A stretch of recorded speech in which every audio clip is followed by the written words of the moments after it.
तो इसलिए मैं कह रहा हूँ कि सी आर या जी आर जो भी हैं वो अपने साथ अपने कोलीग्स की स्टार्ट जो हो ना गया सर अटेंडेंस रिकॉर्डिंग, मार्क कर लें।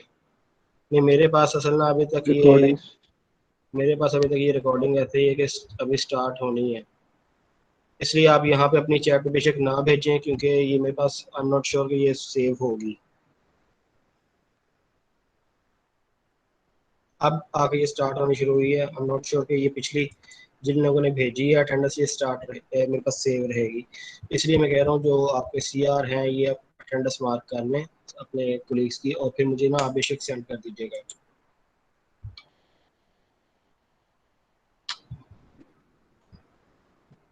सी आर मेरे सुन पा रहे हैं कि नहीं? ठीक है सर, भेज देते हैं आपको सर आफ्टर क्लास।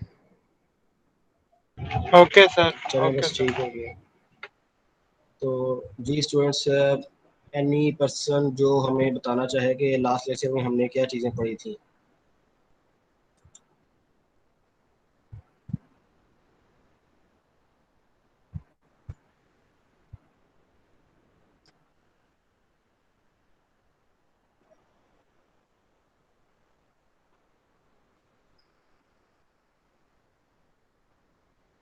हेलो, किस मेरी आवाज़ सुन पा रहे हैं? जी सर, आ रही आवाज। जी सर। कोई एक बंदा जो बताना चाहे लास्ट लेक्चर में हमने क्या चीज़ें देखी थी। वाटर के बारे में पढ़ा था। अच्छा, वाटर के बारे में क्या चीज़ पढ़ी थी?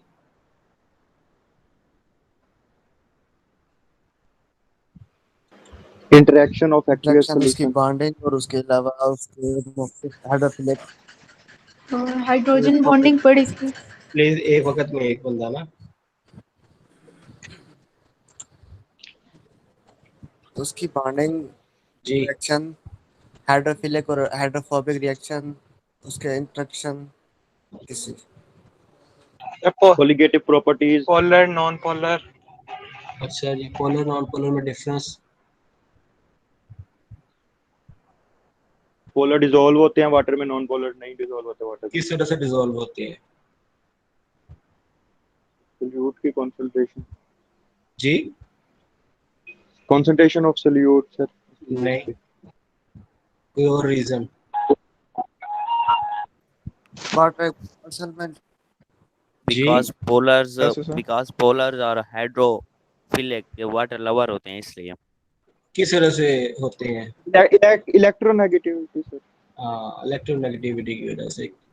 ठीक हो गया। हाइड्रो अच्छा जी, कोलिगेटिव प्रॉपर्टीज क्या होगी?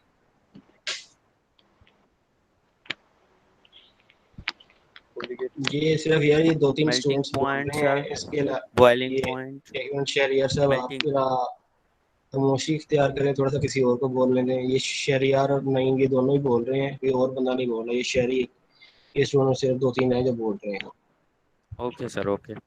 अब कोई और आए।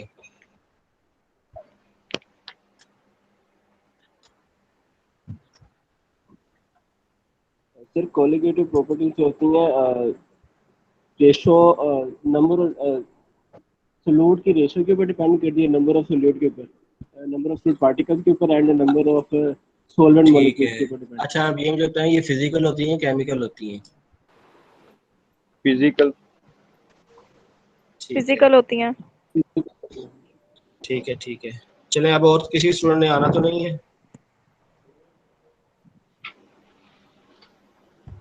फिजिकल प्रॉपर्टीज को कॉलिगेटिव। हाँ, फिजिकल प्रॉपर्टीज जब कंबाइन होती हैं तो उनको हम कॉलिगेटिव प्रॉपर्टीज बोलते हैं। अच्छा, आज मैं कोशिश करूंगा कि लेक्चर जो है क्विकली खत्म कर दूं, क्योंकि बहुत सारे लोग बार बार डिस्कनेक्ट और कनेक्ट हो रहे हैं और मेरा अपने इंटरनेट का भी बहुत ज़्यादा इशू है। तो मैं ऐसे जल्दी कोशिश करूंगा कि जल्दी स्किप जो है लेक्चर को फिनिश कर दूं। Okay sir. तो फिर इसके बाद जो है इसका जो लेक्चर की स्लाइड्स होंगी और जो लेक्चर का मटेरियल होगा वो मैं OCW पे अपलोड कर दूंगा, क्योंकि अभी तक आई गेस आप लोगों का LMS कनेक्टिविटी नहीं हुई है, क्योंकि मेरे पास भी LMS पे आपका कोर्स शो नहीं हो रहा।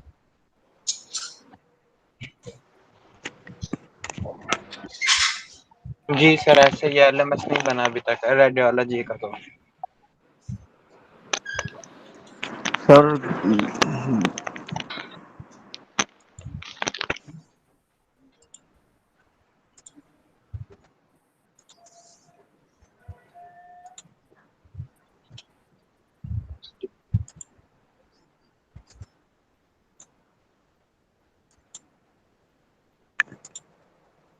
अच्छा स्टूडेंट्स, आज इसी लेक्चर का दूसरा पार्ट है जिसमें हम और चीज़ें देखेंगे इसके वाटर का और एसिड बेस कनेक्शंस जो उनसे होते हैं, इसके अलावा पीएच बफर सिस्टम, इन चीज़ों को हमने कवर करना है आज।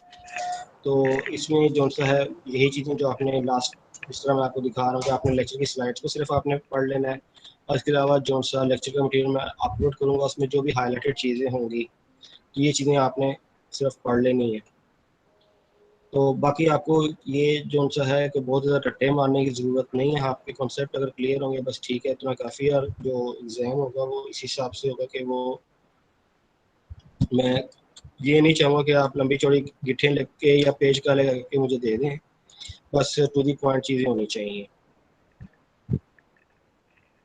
Thanks sir. Okay sir. तो ये इसमें बहुत सारी ऐसी चीज़ें हैं जो आपने आई गेस मैट्रिक एफएससी में पढ़ी होंगी, और अब आप आई गेस मेरे से ज़्यादा बेहतर जानते होंगे क्योंकि मैं इन चीज़ों से बहुत सालों से आउट ऑफ टच हूँ। ऐसे ही आप लोग तो अभी रिसेंटली पढ़ कर आए होंगे ना ये एसिड बेस सिस्टम को। जी सर। Yes sir. जी सर। चलें फिर इसमें आयोनाइजेशन ऑफ वाटर का तो लास्ट टाइम मैंने थोड़ा सा टच दिया था, कोई बंदा जो बताना चाहे आयोनाइजेशन ऑफ वाटर के बारे में। सर क्या मैं बता सकता हूँ? जी सर क्या मैं बता सकता हूँ? कौन सा आप बात कर रहे हैं? राशिद सर। जी राशिद बताएं। सर ये आयोनाइजेशन जब होती है तो ये पॉजिटिव आयंस और नेगेटिव आयंस देता है, यानी कि H+ और OH नेगेटिव देता है हमें। अच्छा कोई और चीज? सर और ये एनर्जी रिक्वायर होती है इसमें। इसमें एनर्जी रिक्वायर होती है? जी। नो कितनी सर ये रिलीज होती है शायद। एनर्जी अगर रिक्वायर हो तो फिर तो आयोनाइजेशन तो होगी नहीं आपकी।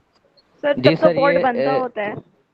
अच्छा ये जो आपके सामने मैंने स्लाइड लिखी नजर आ रही है आपको, इसमें लिखा हुआ है कि जो आयोनाइजेशन ऑफ वाटर है इसके यानी कि बहुत स्लो प्रोसेस है, क्योंकि इसमें देखें आयोनाइजेशन होगी उसी वक्त जब ये कम्प्लीटली डिसोसिएट हो दो डिफरेंट आयंस के अंदर। लेकिन होता क्या है, ये एक हाइड्रोनियम आयन, हाइड्रोक्साइड आयन मिलते हैं। हाइड्रोनियम आयन और आपका हाइड्रोक्सिल आयन, ये दो डेवलप हो जाते हैं। लेकिन हाइड्रो H+ और OH नेगेटिव ये दो जनरेट नहीं होते हैं। Sir free slide proton show आपका हो रही एग्जिस्ट नहीं सर, करता। स्लाइड शो स्लाइड में नहीं शो हो, हो रही हो रही है शो। हमें नहीं हो रही सर।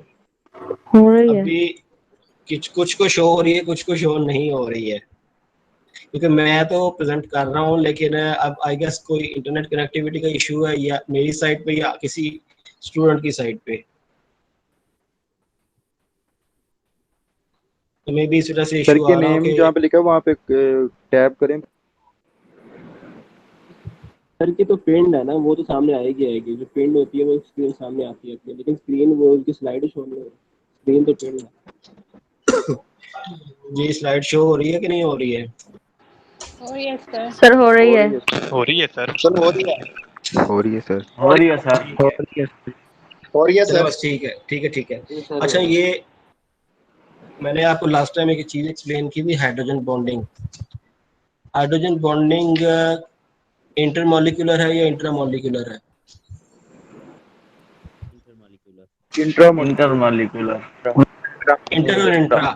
इंटरमॉलिक्यूलर। इंट्रामोलिकुलर है सर। इंटरमॉलिक्यूलर है सर। अब ये जो साहब इंटरमॉलिक्यूलर बता रहे हैं वो जरा एक्सप्लेन करें इंटरमॉलिक्यूलर कैसे है। सर मैं बताऊं? नहीं जिन्होंने कहा है कि इंटरमॉलिक्यूलर सिर्फ वो बताएं। ठीक सर। जी किन साहब ने इंटरमॉलिक्यूलर कहा है?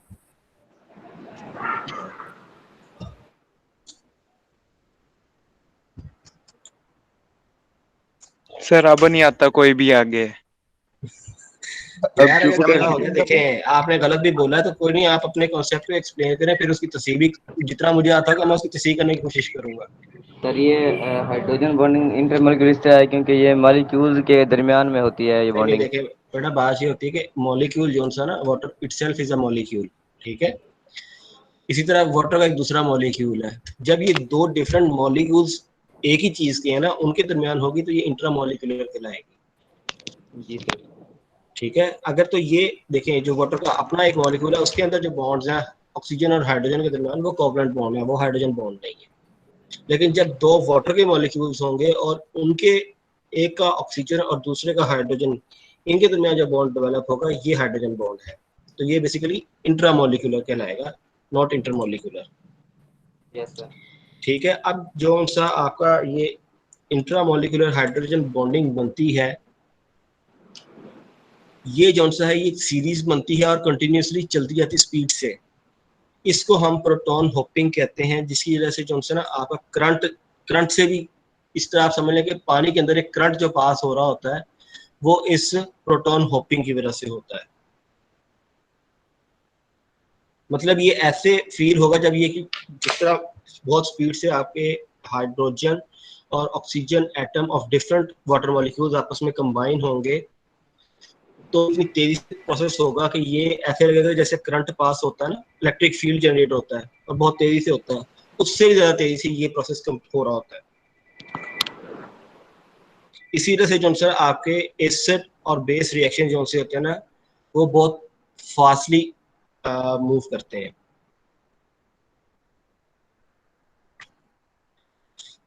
अच्छा जी, इक्विलिब्रियम कांस्टेंट अगर आप में से आप लोगों ने पढ़ा तो हुआ है, किसी कोई बंदा जो इसको थोड़ा सा कॉन्सेप्ट को एक्सप्लेन करना चाहे। सर जब वो रिएक्टेंट्स और प्रोडक्ट का रेशियो सेम हो जाए रिएक्शन की। अच्छा, तो फिर उसके बाद क्या होगा? सर फर्दर तो चेंज हो एक, सकता है कि नहीं? जी सर। फर्दर चेंज हो सकता है या नहीं हो सकता फिर? सर उसके बाद प्रोसेस स्लो हो जाएगा, फिर एक स्टेट आएगा जब रुक जाएगा। ठीक है, तो फिर इक्विलिब्रियम आ जाएगा। जी सर। डायनामिक जी, कोई बंदा सिस्टम जो जब उनसे रीच हो जाएगा तो इक्विलिब्रियम हो जाएगा। जी, आपकी बात थोड़ी क्लियर नहीं। डायनामिक सिस्टम जब रीच हो जाएगा तो फिर उस हम उसे इक्विलिब्रियम सिस्टम कहते हैं। डायनामिक जब रीच हो जाएगा? हाँ जी, डायनामिक सिस्टम का जब रीच हो नहीं, जाता है देखें, तो उसे इक्विलिब्रियम। कोई भी जो रियल टाइम सिस्टम होता है वो डायनेमिक होता है। जब वो स्टेडी स्टेट की तरफ आता है तो फिर आप कह सकते हैं कि वो इक्विलिब्रियम में है, या यानी कि मतलब जब उसमें ठहराव आ जाता है या उसमें फर्दर चेंज नहीं आती, तो फिर आप उसे कहते हैं स्टेडी स्टेट है। डायनामिक बताते खुद तो ये है कि उसमें चेंज कंटिन्यूसली आ रही होती है। जो इसमें कंटिन्यूस चेंज नहीं होती वो स्टेडी स्टेट सिस्टम, या उसको आप कह सकते हैं केमिकल रिएक्शंस के अंदर वो इक्विलिब्रियम स्टेज आ गई है, उसमें फर्दर चेंज पॉसिबल नहीं होती है। अगर फर्दर कंटिन्यूसली चेंज होती जा रही है तो वो फिर स्टेडी स्टेट नहीं होगा, वो डायनामिक स्टेट होती है।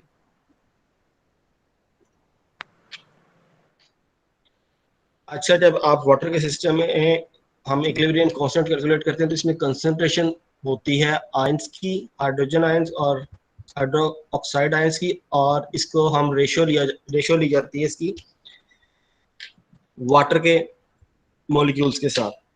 अच्छा, ये मैंने इसमें लिखा होगा कि आपकी जो वाटर की कंसंट्रेशन है eight normal temperature is 50.5 molar. ये कोई कैलकुलेट करेगा कि ये 50.5 मोलर किस तरह आई है।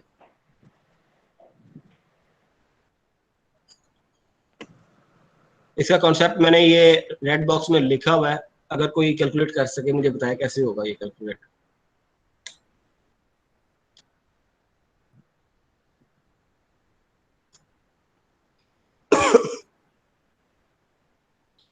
जी, एनीवन? वाटर के ग्राम को मोलिकुलर वेट के साथ डिवाइड किया है। हाँ जी, तो करें कितने हैं ग्राम वाटर के इन अ लीटर, कितने होंगे? लीटर। वाटर की डेंसिटी क्या होती है?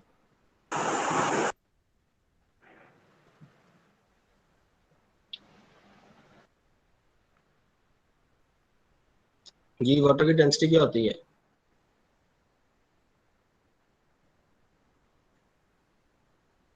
सर 997 किलोग्राम पर मीटर क्यूब। चलें, ठीक हो गया।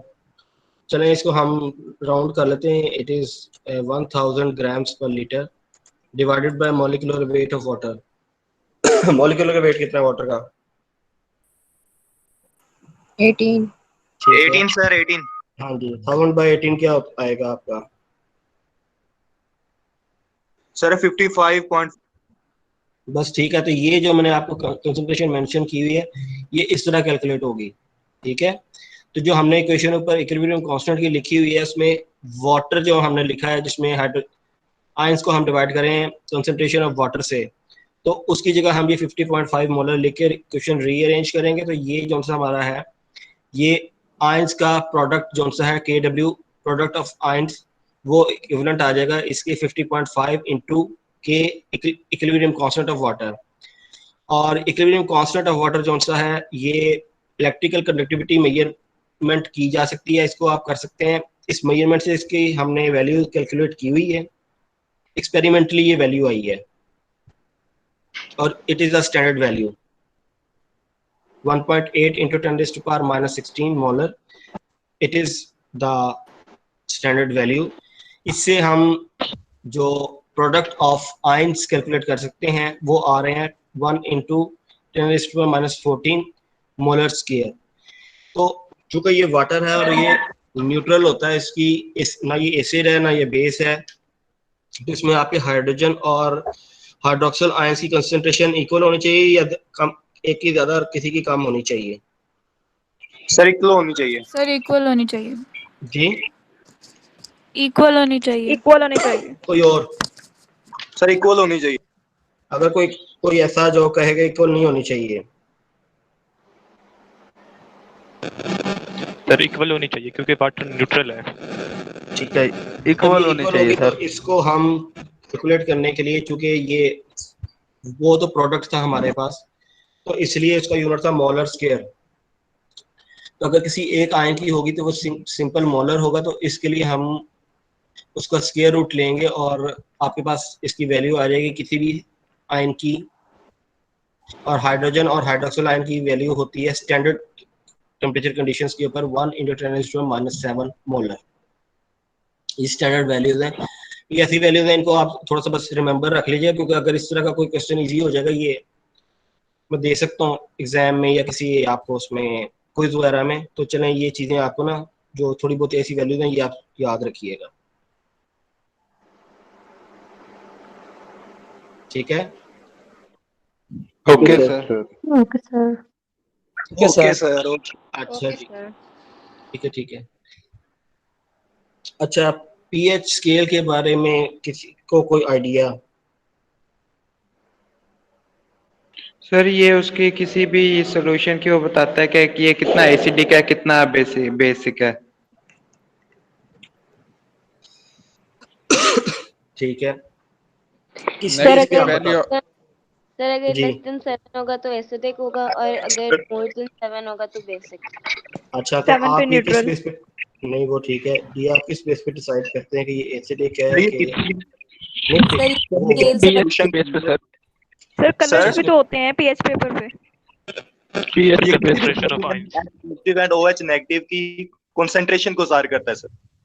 जी बिल्कुल, इसमें मैंने मेंशन भी किया हुआ, आपके सामने चीज लिखी हुई है, देखें कि जो आपके एसिडिक सॉल्यूशन होते हैं उसमें हाइड्रोजन आयन की कंसंट्रेशन ज्यादा हो जाती है।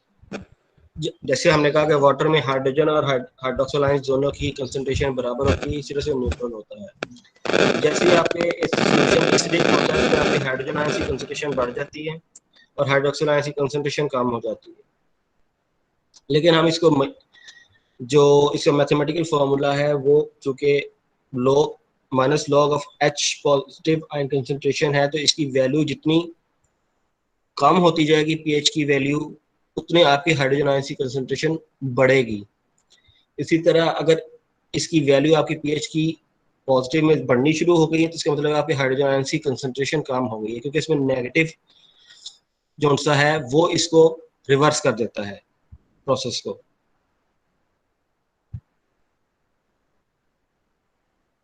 Anybody can hear me?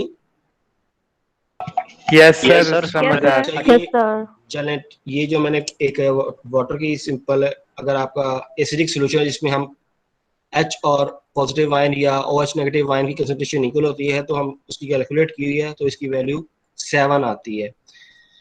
और ये मैंने जो एक्सप्लेन आगे किया था कि एसिडिक वैल्यू क्या होगी, बेसिक किस तरह होगी, उसमें हाइड्रोजन और हाइड्रोक्सिल आयंस का कंसंट्रेशन क्या होगी। इसी तरह जो आपके मोस्टली कॉमन लिक्विड्स हैं, ये उनका मैंने कुछ एक चार्ट गिवन है कि इसमें कौन से सॉल्यूशंस आपके हैं जो एसिडिक की तरफ जा रहे हैं, कुछ सॉल्यूशन है जो बेसिक की तरफ जा रहे हैं। इसमें HCl हो गया, H2SO4 हो गया, ये आपके हाईली एसिडिक सॉल्यूशंस होते हैं। इस तरह सोडियम हाइड्रोक्साइड एक आपका हाईली बेसिक सॉल्यूशन है।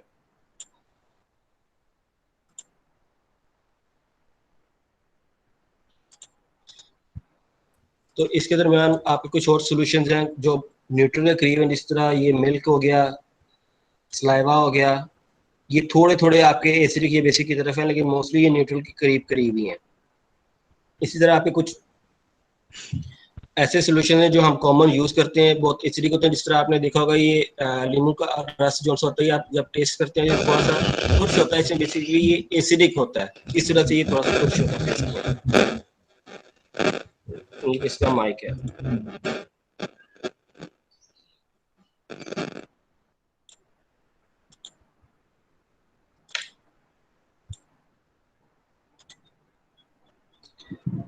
सर एक क्वेश्चन है, वो ये कि सर एसिड और बेस के जो है ना वो टेस्ट कैसा होता है, टेस्ट दोनों के डिफरेंस क्या है सर?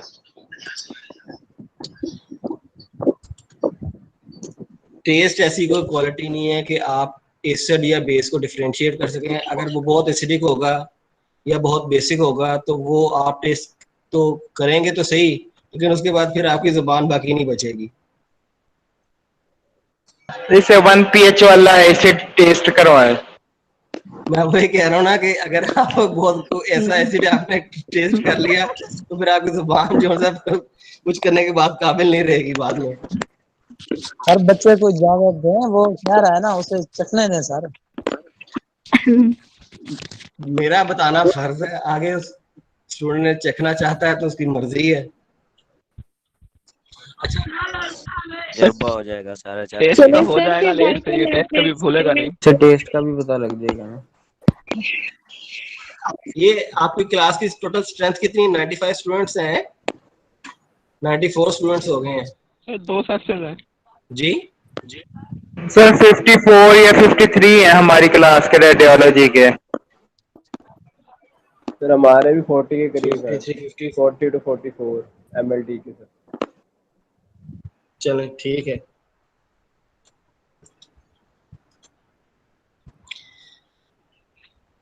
अच्छा जितने भी आपके सेल्स के अंदर सॉल्यूशन है तो वो कुछ होते हैं जो थोड़े से स्लाइटली एसिडिक होते हैं, कुछ होते हैं जो स्लाइटली बेसिक होते हैं। जिस तरह मैंने ये लिखा हुआ है ह्यूमन ब्लड है, ये थोड़ा सा आपका बेसिक की तरफ जा रहा है। लेकिन अगर यही जो सा है आप डायबिटीज बहुत ज्यादा हो जाए तो आपका सोल्यूशन जो सा है उसकी कंसंट्रेशन, तो जो मैंने लिखा भी हुआ है इसकी जो सा पीएच वैल्यू की थोड़ी सी हाईली चला जाएगा, ये 7+ हो जाएगा। तो ये रिवर्स प्रोसेस है, तो इसमें हम इसको नाम कहते हैं एसिडोसिस। इसी तरह अगर इसकी कंसंट्रेशन जो सी है आपके ब्लड के अंदर पीएच कंसंट्रेशन पीएच वैल्यू कम हो जाएगी, तो इस प्रोसेस को हम रिवर्सली अल्कालोसिस कहेंगे, क्योंकि इसको न्यूट्रल करने के लिए हमें ऑपोजिट सॉल्यूशन ऐड करना होता है। और ये दोनों कंडीशंस जो सी हैं ये आपकी लाइफ के लिए डेंजरस हैं। इसमें आगे मैंने इसको बहुत ज़्यादा कॉन्सेप्ट को लिखा नहीं है, क्योंकि अगर आप इसको बहुत ज़्यादा पढ़ना चाहें तो वो चीज़ें मैंने मार्क नहीं की हुई आपके पढ़ने के लिए, लेकिन वो चीज़ें आप चाहें तो वो आप पढ़ सकते हैं इधर। सर एसिडोसिस को एक्सप्लेन करें? एसिडोसिस में ये है आवाज नहीं आ रही। एसिडोसिस में आपका पीएच स्लाइटली हाई हो जाता है न्यूट्रल से। आवाज नहीं आ रही सर। आवाज नहीं आ रही तो वो इसका तो फिर मैं कुछ नहीं कर सकता, क्योंकि मैं तो सर थोड़ी कम आ रही है कुछ आ रही है सर आवाज। सर आ रही है सर, इनका अपना इशू है। बाकी सब अपने माइक ऑफ रखें, जब सर बोल रहे हों तो अपने सारे माइक ऑफ रखें, तब आवाज साफ आती है। मान भाई आप भी ऑफ रखें। यार आपस में लड़ने की जरूरत नहीं है। तो बेसिकली आप अपने माइक ऑफ रखें। अगर किसी का इंटरनेट का कनेक्टिविटी का इशू हो सकता है मेरी साइड पे भी हो या किसी स्टूडेंट की साइड पे इशू हो, तो ये इस तरह से होता है। ये फॉर द टाइम बिंग है, अगर आपका इंटरनेट रिस्टोर हो जाएगा तो ये कोई इशू नहीं होगा।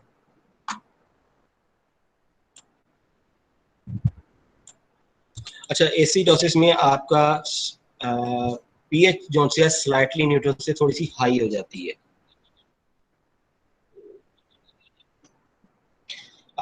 सॉरी मैं इसको रॉन्ग बोल गया हूँ। एसिडोसिस मतलब आपकी जो नॉर्मल वैल्यू है उससे नीचे की तरफ आ जाएगा, मतलब एसिडिक रेंज के अंदर आ जाएगा। जिस तरह आपकी पीएच जो सी इसमें ब्लड में इसकी नॉर्मल वैल्यू 7.4 होती है। लाइक ये थोड़ा सा जो सा है आपका ब्लड स्लाइटली बेसिक की तरफ होता है, लेकिन इसको न्यूट्रल के कंसीडर में ही हम रेंज में कंसीडर करते हैं।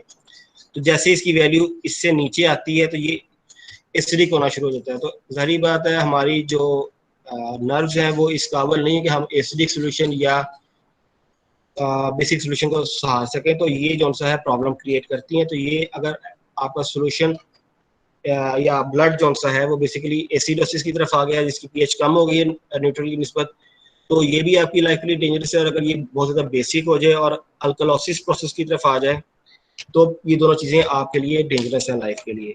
बाकी इसकी डिटेल एक्सप्लेनेशन दी हुई है, अगर आप अपने तौर पे पढ़ना चाहें मैं आपको ये फोर्स नहीं करूँगा कि आप पढ़ें, लेकिन आप यहाँ पे पढ़ सकते हैं ये चीज़ें। ये देखेंगे जो untreated diabetes produces life threatening acidosis, ये पूरा एक्सप्लेन किया हुआ है। अगर आप अपने तौर पे पढ़ना चाहें तो आप पढ़ लीजिएगा इसको।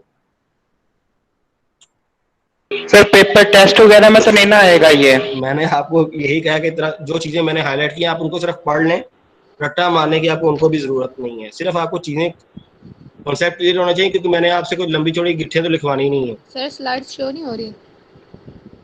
वो फिर आपके साइड पे इशू हुआ, क्योंकि स्लाइड आई गेस शो होनी चाहिए। मेरे पास भी नहीं हो रही सर। हो रही है सर। हो रही है सर। सर नहीं हो हो रही रही है सर, हो रही कहीं है। पे। डॉक्टर मोहम्मद अतहर के नाम पे क्लिक करें, डॉक्टर मोहम्मद अतहर के नाम पे क्लिक करें, फिर शो हो जाएंगी। हमाद भाई थोड़ा वो तो आहिस्ता फेल्ड है बोले यार, आप, वो तो हम सुन सामने सकते हैं। कईयों को सर की आवाज नहीं आ रही, मेरी क्या आ रही आवाज कईयों को? आपकी कानों में बज रही है यार। आपकी बस इतनी यार जोर आप से आ वापस रही है ना कि कान खराब हो जाएंगे। भाई सर को बोलने दें, आप तो चुप कर जाएं। भाईजान जी अब मसले रिजॉल्व हो गए हैं। जी सर हो गया। आप स्टार्ट करें। अच्छा जी, अब इसी तरह कुछ एसिड जोन से होते हैं बहुत स्ट्रॉन्ग। कौन सा सोल्यूशन बन गया?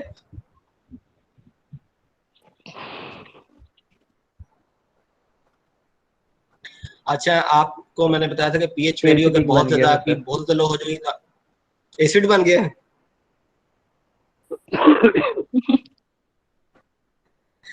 अच्छा इसमें कुछ एसिड होते हैं जो बहुत ज्यादा एसिडिक होते हैं, तो वो हाईली मतलब आप उसको कह सकते हैं स्ट्रॉन्ग एसिड है। लेकिन कुछ ऐसे हैं जो मतलब 7 से उनकी वैल्यू कुछ कम है, लेकिन वो बिल्कुल 0 या 1 के पास नहीं है, तो दरमियान में, तो उनकी वो थोड़े से वीक एसिड्स होते हैं। इसी तरह बेसिस की तरफ भी यही सिनेरियो है। तो जो उनसे आपके स्ट्रॉन्ग एसिड्स हैं या स्ट्रॉन्ग बेसिस हैं वो तो कम्प्लीटली आयनाइज हो जाते हैं अपने हाइड्रोजन आयन और हाइड्रोक्सिल आयंस के अंदर। लेकिन जो आपके वीक एसिड या बेसिस हैं ये कम्प्लीटली डिसोसिएट नहीं होते हैं। तो इस केस में जो हमारा इक्विलिब्रियम कांस्टेंट होता है उसको हम डिसोसिएशन कांस्टेंट कहते हैं। और आपका जो जितने भी वीक एसिड होंगे उनकी एक टेंडेंसी है कि वो अपना प्रोटॉन एक्वस सॉल्यूशन के अंदर लूज करते हैं। और जितनी जितनी ज्यादा एसिड स्ट्रॉन्ग होता जाएगा उसकी टेंडेंसी आयनाइज होने की या प्रोटॉन डोनेट करने की एक्वस सॉल्यूशन के अंदर तो ज्यादा होती जाएगी। सर ये कुछ गर्ल्स को ऐड कर दें।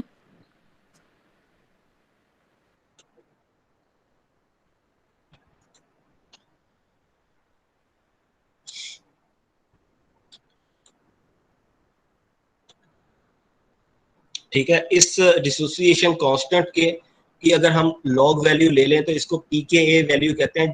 इस पीकेए वैल्यू की बेस के ऊपर भी आप डिसाइड कर सकते हैं कि कोई सॉल्यूशन कितना एसिडिक है या बेसिक है। जिस तरह आप पीएच वैल्यू कहते हैं, जितनी पीएच वैल्यू आपकी लो होती जाएगी उतना सोल्यूशन आपका स्ट्रांगली एसिडिक होता जाएगा। Same is the case with dissociation constant pK value. इसकी ये बेसिकली पीके वैल्यू जो सी होती है ये डिसोसिएशन कांस्टेंट की लॉगरिथमिक वैल्यू है, जिस तरह पीएच आपके हाइड्रोजन और हाइड्रोक्सिल आयंस की एक लॉगरिथमिक वैल्यू है। और पीके इज जो हमारा डिसोसिएशन कांस्टेंट की लॉगरिथमिक वैल्यू है, इसको हम एक्सपेरिमेंटली जो डिटरमिन कर सकते हैं वो बेसिकली होती है टाइट्रेशन मेथड के थ्रू हम एस्टिमेट कर सकते हैं। और टाइट्रेशन मेथड में होता ही है कि आप एक स्ट्रॉन्गर बेस का सोल्यूशन जो अपने सोल्यूशन में ऐड करते जाते हैं और एक ऐसी पॉइंट आ जाता है जहां पे आपके आयन की कंसंट्रेशन वो 50%, जो लास्ट लाइन लिखी है pK value of the acid is equivalent to the pH obtained at the mid point of the titration curve. जैसे जैसे देखें आप आपका सोल्यूशन के अंदर आप ऐड करते जाएंगे सोडियम हाइड्रोक्साइड सोल्यूशन, तो आपका एक कर्व जनरेट होना शुरू हो जाएगा जो आपके हाइड्रोजन हाइड्रोक्सिल आयंस के साथ रिएक्शन की वजह से आता है। ठीक है, तो इसमें जैसे मिड के ऊपर जो वैल्यू आती है वो आपकी पीके वैल्यू होती है, क्योंकि वहां पे आपकी पीएच और पीके वैल्यू आपस में कोइंसाइड कर रही हैं। ये चीज, ये जो लाइन से है ना, तो इसमें आपने पीएच वैल्यू और पीके वैल्यू दोनों पे आपकी आ जाएगी। और ये इसमें एक रीजन दिया हुआ है, ये बफरिंग रीजन है, जिसमें आपकी मोस्टली जो है ना पीएच बहुत ज्यादा चेंज नहीं होती है। तो इसमें ये आप समझ लें कि ये वो रीजन होता है जहां पे तकरीबन आपका सोल्यूशन जो है न्यूट्रल फेज के अंदर होता है। यहाँ पे क्योंकि पीएच कम है तो ये आपका एसिडिक मीडियम है, और जैसे इस बफर रीजन से ऊपर गया तो ये 90% से ऊपर होता है तकरीबन इस टाइट्रेशन कर्व के अंदर। जो आपके हाइड्रोक्सिल आयंस जो आप ऐड कर रहे हैं सोडियम हाइड्रोक्साइड सोल्यूशन के थ्रू, इसकी कंसंट्रेशन जब 90% से ऊपर जाएगी तो आपका बफर रीजन खत्म हो जाएगा और ये सोल्यूशन आपका बेसिक की तरफ चला जाएगा। इनिशियली जो आपका सोल्यूशन था वो एसिडिक था, तो ये 10% से 90% के दरमियान जो सोल्यूशन है आपका, ये बेसिकली ये न्यूट्रल के अंदर कंसीडर किया जाता है। ये ना बहुत ज्यादा एसिडिक होता है ना बहुत ज्यादा बेसिक होता है, और इसी रीजन को हम बफर रीजन बोलते हैं।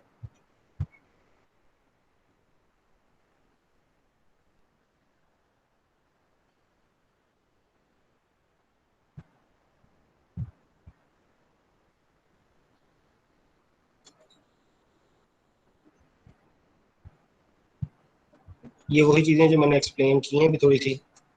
तो ये डिफरेंट वीक एसिड्स का अगर आप टाइट्रेशन कर्व देखें तो पैटर्न ऑलमोस्ट सेम होता है, लेकिन इनकी पीएच और पीके वैल्यू थोड़ी सी डिफरेंट आ रही होती है, क्योंकि इस सोल्यूशन की इनिशियल कंसंट्रेशन जहाँ पे स्टार्ट होगी उससे ऊपर की तरफ जब आप इसमें ऐड करना शुरू करेंगे तो उससे ऊपर की तरफ इसका कर्व बनेगा। अब जिस तरह ये एसिडिक एसिड है इसका सबसे लो है, ये फॉस्फोरिक एसिड है इसका उससे ऊपर है, और ये अमोनियम आयन है इनका उससे ऊपर है। इसका मतलब इसकी पीएच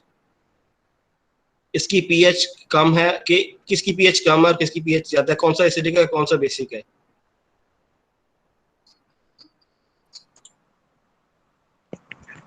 सर जो पहला ग्राफ है ये ज्यादा एसिडिक है। एसिडिक है नहीं, रेड लाइन एसिडिक है कि blue line acidic? Blue line sir, blue line sir, blue line, blue line. ठीक है, तो अब इसका आप मुझे बताएं कि बफर रीजन एसिडिक एसिड का कहाँ पे है? मिड में। नहीं, मुझे वैल्यू बता सकते हैं? 4.76 जी 4.474 2 से 7 तक। मैंने आपसे सोल्यूशन की वो एसिडिक स्ट्रेंथ नहीं पूछी है, मैंने आपसे पूछा था बफर रीजन कहाँ पे है।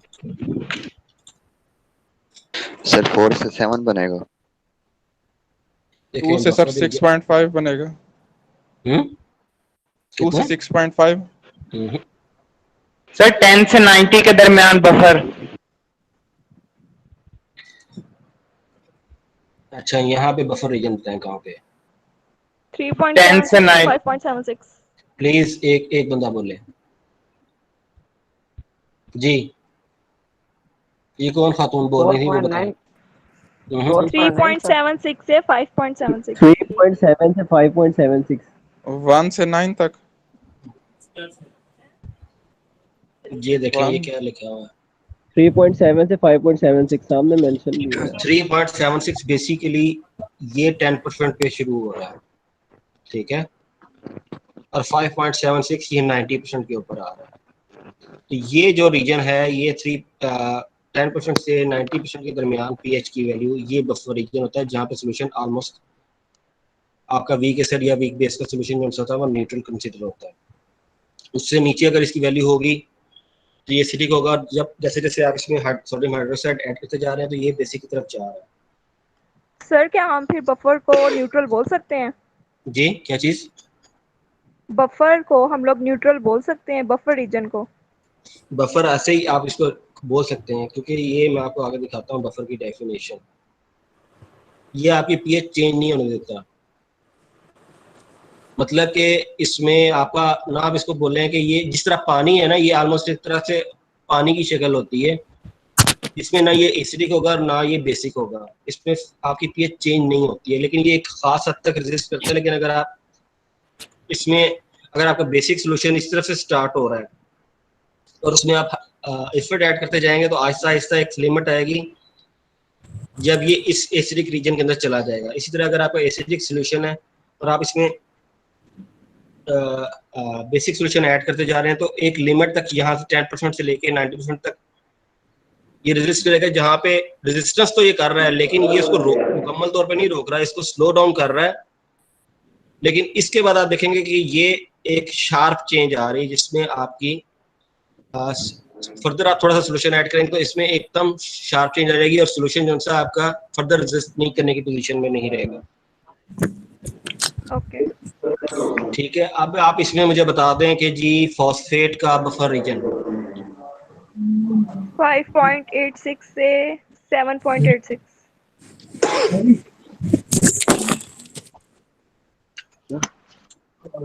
कहाँ जा रहे हो भाई इतना बंद समझ के? ये कौन बंद समझ के जा रहा है?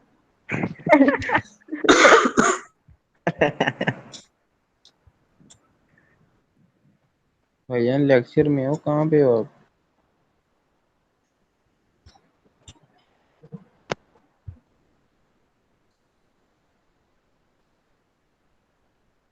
ये बफर सिस्टम जैसे मैंने आपको बताया था ना कि ये मिड के अंदर यहाँ से लेके तकरीबन 10 से 90% के दरमियान ये रेजिस्टेंस करता जरूर है बफर सोल्यूशन। मतलब आपने एक दूसरा सोल्यूशन ऐड कर रहे हैं अपने सोल्यूशन में तो ये इसको रेजिस्ट करेगा, आपकी पीएच चेंज होने को प्रोसेस को स्लो डाउन करेगा, लेकिन इसको मुकम्मल तौर पर नहीं रोक सकता। तो यही चीजें यहाँ पे मेंशन की हैं। पीएच चेंजेस जो होती हैं ये स्मॉलेस्ट होती हैं और सबसे मिनिमम चेंज जो सी होगी ये 0.5 के ऊपर होगी, क्योंकि यहाँ पे जो आप देख रहे हैं इस रीजन में ये थोड़ा सा स्लाइट चेंज है और इसके ऊपर ये तकरीबन सेंटर के अंदर बिल्कुल एग्जैक्टली ऑलमोस्ट स्ट्रेट लाइन हो गई है। इससे ऊपर की तरफ ये फिर स्लाइटली इंक्रीज की तरफ जा रहा है, लेकिन अगर आप इस 0.5 के ऊपर देखेंगे तो ये बिल्कुल एग्जैक्ट स्ट्रेट लाइन हो जाएगी। तो इस सोल्यूशन के ऊपर ये बिल्कुल आपका सोल्यूशन बफर या आप समझ लें कि बिल्कुल न्यूट्रल हो जाता है। ठीक है, ये चीजें अब आपने पढ़ लेनी है और ये छोटी सी आपकी एक असाइनमेंट है। इसमें एग्जांपल्स दिए, मैं कोई आपको अलग से प्रॉब्लम नहीं दे रहा, इन एग्जांपल्स को आपने सॉल्व करना है। ठीक है, समझ के अपने तौर पे सॉल्व कर लीजिएगा और अगर कोई इशू आए तो फिर आप जो सा हम इस क्लास में देख लेंगे। Okay sir. अब आप लोग खुद बता दें कि जी इस असाइनमेंट को आप कब तक सबमिट करवाएंगे? फिजिकल वीक में सर। जी फिजिकल वीक में सर, जब हमारा नेक्स्ट ऑनलाइन नेक्स्ट वीक में। नेक्स्ट वीक में सर होगा, ऑनलाइन वीक में। नेक्स्ट वीक में? जी सर। ऑनलाइन नेक्स्ट ऑनलाइन में? क्लास में जी सर। ऑनलाइन नहीं सर, फिजिकल में। Online sir next week physical होगा, उसमें जो हमारा लास्ट लेक्चर होता है आई थिंक सैटरडे या फ्राइडे। जी तो नेक्स्ट फिजिकल वीक आ रहा है ना, उसमें जो हमारा लास्ट लेक्चर होता है मतलब सैटरडे को आई थिंक। फ्राइडे को, सैटरडे को तो छुट्टी होती है। फ्राइडे को नेक्स्ट फ्राइडे। Yes sir. जी एग्री हैं सर। सब? Yes sir. सर संडे को करवा Yes, देंगे sir. आपको दोनों। संडे को class yes sir, Friday next Friday को। चलें ठीक है, फिर आप नेक्स्ट फ्राइडे को मुझे अपनी असाइनमेंट सबमिट कर दीजिएगा।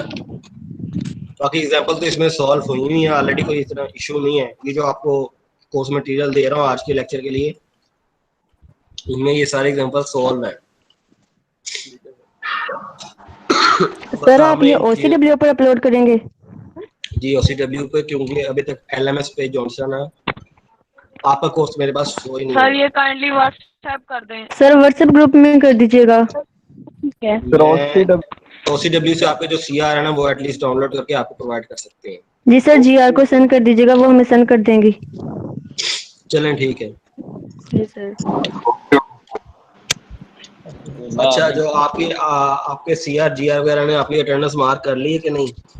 सर वो अभी भेज देते हैं सर, आपको 10 मिनट तक में भेज रहा हूँ। मैं आपके पास ईमेल एड्रेस है मेरा? No sir. एक मिनट सर व्हाट्सएप पे भेज देंगे आपको। तो व्हाट्सएप पे भेज दें सर, ईमेल के चक्कर में। व्हाट्सएप या नहीं है, मैं आपको ईमेल एड्रेस कौन सा ना बताता हूँ, आप इस पे भेजेंगे ऑफिशियल वाला। ये मैंने चैट में भेज अटेंडेंस दिया। शीट का हमारा थोड़ा मसला चल रहा है, वो नहीं अभी आएगी। किसका मसला चल रहा है? अटेंडेंस शीट का सर, मैं लिख के भेजेंगे सर आपको। ठीक है, आप लिख के ना भेजते हैं। बेसिकली जिस तरह अगर आपने कोई वर्ड डॉक्यूमेंट में बनानी है या उस पर आपने बनानी है, तो वर्ड डॉक्यूमेंट पे कर लेंगे, मुझे ज़रा इजी रहेगा। स्कैन करके भेजेंगे, मेरे लिए थोड़ा सा मसला होगा।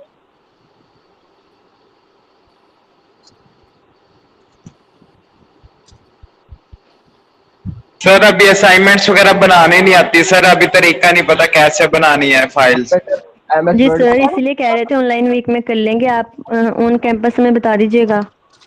किस चीज़ का? असाइनमेंट्स का। क्योंकि अभी मुझे खुद भी नहीं मालूम कि कैसे होंगी। मैं खुद अपने किसी कोलीग से मशवरा करके ही आपको बताऊंगा कि आपने असाइनमेंट कैसे सबमिट करनी है। मैं आपको असाइनमेंट अपना LMS में जनरेट उसी वक्त करने की पोजीशन में हूँ कि जब LMS में आपका कोर्स मेरे पास शो होगा। सर MS वर्ड पे अटेंडेंस जनरेट नहीं करने आती सर हमें। आप ऐसा करें कि आप लोग अभी कुछ हार्ड एंड फास्ट इसकी डेट मत रखें सबमिट करने की, आप बना के रख लें अपने पास। जी सर। ठीक है, तो जब आपका कोर्स LMS में आएगा ना, तो फिर उस वक्त उधर इस असाइनमेंट को मैं अपलोड कर दूंगा। ये असाइनमेंट की आपने सॉल्व करके सबमिट करनी है, उसमें डेट आपके पास शो हो जाएगी। ठीक है सर। तो उस वक्त फिर आप कर दीजिएगा इसको। अभी जो सा आप कर जरूर लें, ये ना कि आप करें भी ना करें जरूर, लेकिन इसको आप हार्ड एंड फास्ट जो सबमिट अभी ना करवाएं, बेशक नेक्स्ट वीक में भी ना करवाएं। जब LMS में आपका कोर्स आ जाएगा उस वक्त इसको सबमिट, उस वक्त इसको वहाँ पे बाय प्रोसीजर जो सा हम करेंगे, क्योंकि मैं भी वहाँ पे असाइनमेंट आपको अपलोड कर दूंगा और वहाँ पे आप वहीं पे सबमिट करेंगे मुझे। ठीक है सर। सर ये जो रहमान बेटा, असाइनमेंट जो सा है देनी तो पड़ेगी, क्योंकि असाइनमेंट और क्विज़ जो सा ना आपके इस कोर्स का पार्ट है और इसके बगैर आपकी जान छुटनी नहीं है। सर अटेंडेंस का बता दें सर, मुझे किस तरह भेजूँ आपको? आप जिस तरह भी आपने नोट डाउन करनी है ना, इधर आपने उसकी पेपर पे नोट डाउन कर ली है और आपने अगर उसकी कोई स्नैपशॉट लेनी है ना, लेके आप मुझे ईमेल करते हैं, व्हाट्सएप ना कीजिएगा। Okay sir. अगर जो बाकी दूसरे CR हैं और जो GR हैं, वो भी इसी तरह ही सेम पैटर्न में मुझे अपनी जो सा ना अटेंडेंस इसी तरह सेंड करें। सर जो आज का जो लेक्चर था वो सारी ही असाइनमेंट है या कुछ टॉपिक है? कहाँ तक होना है बता दें। सर असाइनमेंट है क्या बता दीजिए। सर ने एंड में बताया तो था ये असाइनमेंट है आपको। ये एग्जांपल्स आपके सामने 2.2 3 4 5 6 ये 5 छोटी सी एग्जांपल है, ये आपके सामने। Okay sir. Thank you sir. जी एक्सक्यूज मी सर। जी सर ये बुक का नेम तो बता दें जिस पे आपने वो निशान वगैरह लगा के बताए हैं हमें।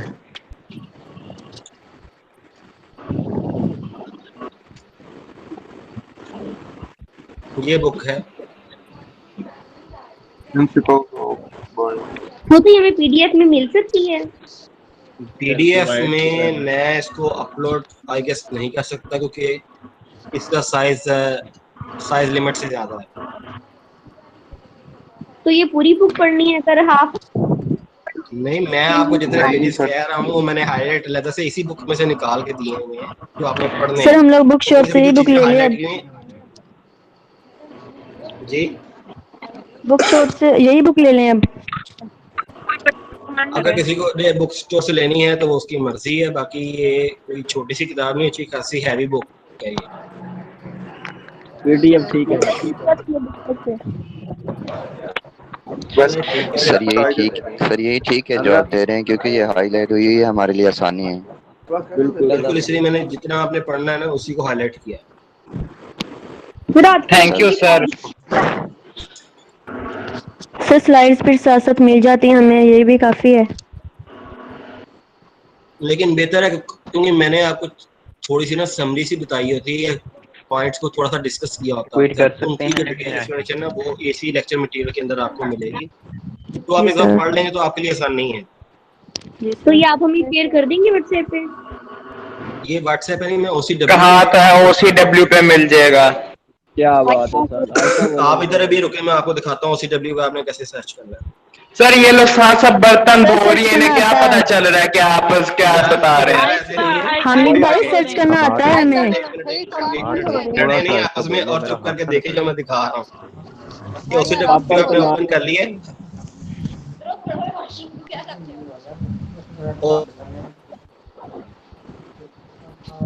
सर छुट्टी करें, हम छुट्टी करें? हाँ, जो जाना चाहता है जाए, जिसको इशू होता है ना कि कैसे डाउनलोड होना है वो देख ले मेरे से। ये सर बता दो। जी सर हम देख रहे हैं। ओके, यहाँ पे आप मेरे नाम से सर्च कर लें तो आपको मिल जाएगा। ये आपका बायोकेमिस्ट्री का कोर्स है। इसमें शो फाइल में जाके आप ये देख लें, लेक्चर 1, लेक्चर 2 इसके स्टडी मटेरियल हैं। ये जो आज का लेक्चर 3 था इसका स्टडी मटेरियल ये भी मैं अपलोड कर दूंगा, तो ये भी यहाँ से आप डाउनलोड कर सकते हैं। फ्री मीटिंग रिकॉर्ड हो गई है सारी या हो रही है? हो रही है, रिकॉर्डिंग तो आपकी हो रही है। सेव होगी? हाँ जी, सेव मेरे पास होगी। सर अब तो रिकॉर्डिंग रोक दें। रोक दूं? सर जी अब तो कर लिया है। जी सर। पता नहीं क्या करेगा। चले, आप जो लड़ाइयाँ लड़ रहे हैं वो भी सारी रिकॉर्ड हो रही हैं। सर बोंगियां मार रहे हैं। तो उनसे क्लास खत्म करते हैं। सर जी ये सब शुगर मेला लगा रहे हैं।